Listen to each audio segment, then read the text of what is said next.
From the novel The Alchemist, Paulo Coelho.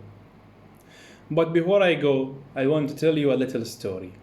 A certain shopkeeper sent his son to learn about the secret of happiness from the wisest man in the world. The lad wandered through the desert for 40 days and finally came upon a beautiful castle high atop a mountain. It was there that the wise man lived. Rather than finding a saintly man, though, our hero, on entering the main room of the castle, saw a hive of activity.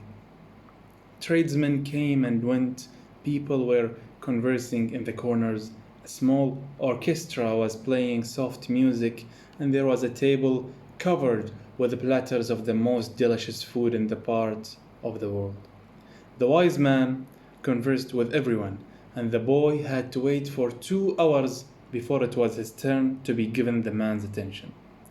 The wise man listened attentively to the boy's explanation of why he had come, but told him that he didn't have time just then to explain the secret of happiness. He suggested that the boy look around the palace and return in 2 hours. Meanwhile, I want to ask you to do something, said the wise man, handing the boy a teaspoon that held 2 drops of oil. As you wander around, carry this spoon with you without allowing the oil to spill. The boy began climbing and descending the many stairways of the palace, keeping his eyes fixed on the spoon.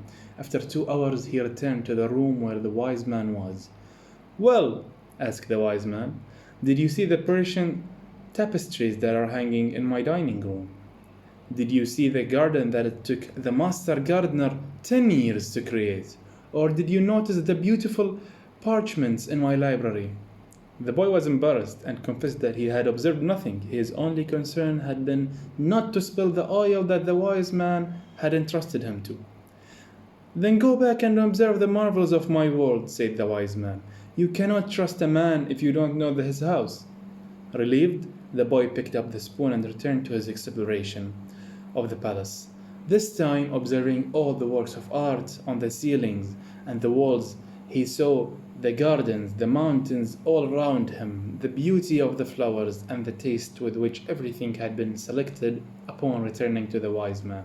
He related in details everything he had seen. "But where are the drops of oil I entrusted you?" asked the wise man. Looking down at the spoon he held, the boy saw that the oil was gone.